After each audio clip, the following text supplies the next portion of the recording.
Hello everyone, welcome to Thoda Thoda Hindi. இன்றைக்கி நம்ம class 4ல் நம்ம உடலில் இருக்க உறுப்புகளின் பெயர்களை ஹிந்தியில் எப்படி சொல்லுவாங்கன்னு பார்க்கலாம் வாங்க. கண் அப்படிங்கிறத ஹிந்தியில் ஆங்க் ஆங்க் அப்படின்னு சொல்லுவாங்க. கண்ணா ஆங்க். அடுத்து காது காது அப்படிங்கிறத ஹிந்தியில் கான் கான்னு ஹிந்தியில் சொல்லுவாங்க. அடுத்து மூக்கு மூக்குங்கிறத ஹிந்தியில் நாக் நாக் அப்படின்னு சொல்லுவாங்க. நம்ம நாக்கு பார்த்திங்கன்னா அவங்க மூக்குக்கு ஹிந்தியில் பெயர் வச்சுருக்காங்க. மூக்கு நாக் நாக்குன்னு சொல்லுவாங்க. ஓகே. அடுத்து நாக்கு நாக்கு பார்த்திங்கன்னா ஜீப் ஜீப்புன்னு ஹிந்தியில் சொல்லுவாங்க. அங்கே மூக்கை பார்த்திங்கன்னா ஹிந்தியில் நாக்குன்னு சொன்னாங்க.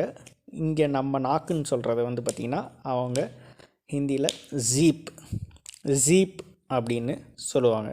அடுத்து வாய் வாய்ங்கிறத பார்த்திங்கன்னா ஹிந்தியில் மூக் மூக் அப்படின்னு சொல்லுவாங்க. அடுத்து பற்களை பார்த்திங்கன்னா ஹிந்தியில் எப்படி சொல்லுவாங்கன்னா தாந்த் தாந்த். பற்களை ஹிந்தியில் தாந்துன்னு சொல்லுவாங்க. அடுத்து நெற்றி நம்மளோட நெற்றி இருக்கு இல்லையா, நெற்றி பார்த்திங்கன்னா ஹிந்தியில் மாதக் மாதக் அப்படின்னும், இன்னொரு வேர்டு பார்த்திங்கன்னா லலட் லலட் அப்படின்னு சொல்லுவாங்க. நெற்றி பார்த்திங்கன்னா மாதக் அப்புறம் லலட், இந்த மாதிரி 2 விதமாக சொல்லுவாங்க.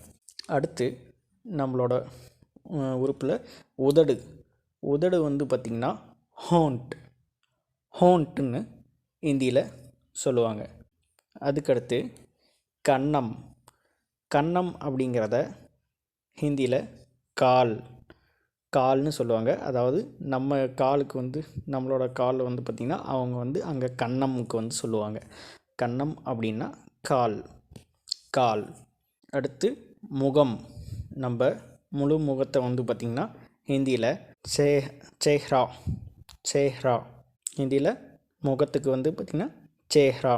அடுத்து தலை நம்ம தலையை பார்த்திங்கன்னா ஹிந்தியில் சிர் சிர் அப்படின்னும், இன்னொரு விதம் மஸ்தக் மஸ்தக்னு சொல்லலாம்.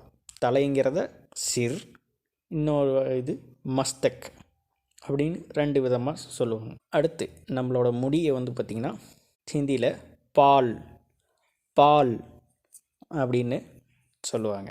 இந்த வேர்ட்ஸ்லாம் பார்த்திங்கன்னா இந்த உடல் உறுப்புகளோட ஹிந்தியில் எப்படி சொல்லுவாங்கன்னு நீங்களும் நோட்டில் எல்லாம் எழுதி வச்சு அப்பப்போ படித்து பாருங்கள்.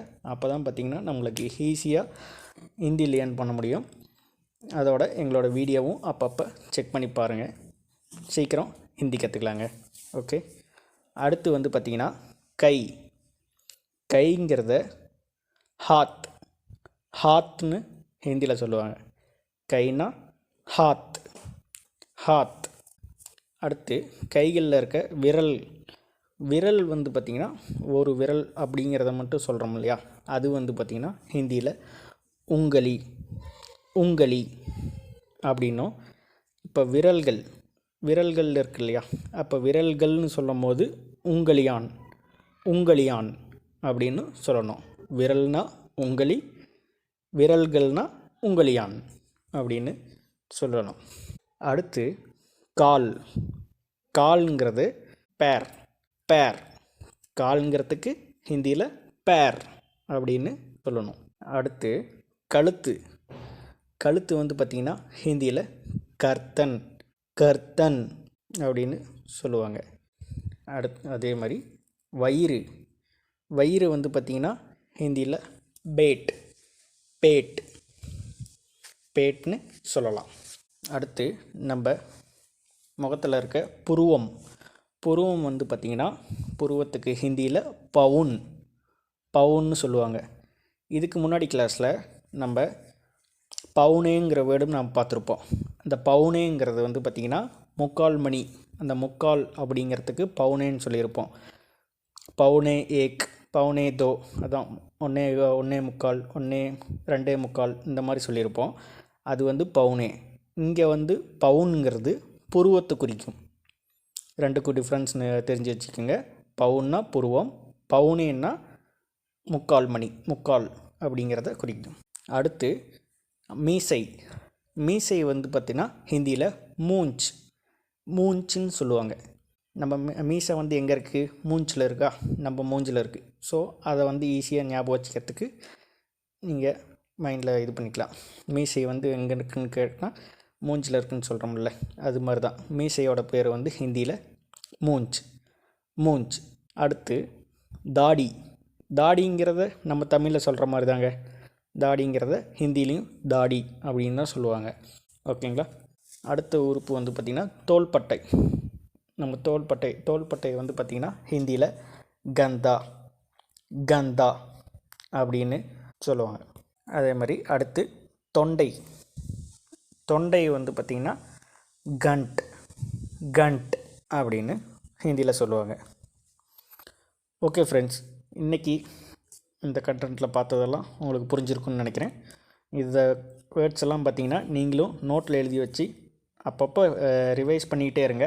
அதுவும் இல்லாமல் எங்களோட வீடியோவும் செக் பண்ணி பார்த்து ரிவைஸ் பண்ணுங்கள்.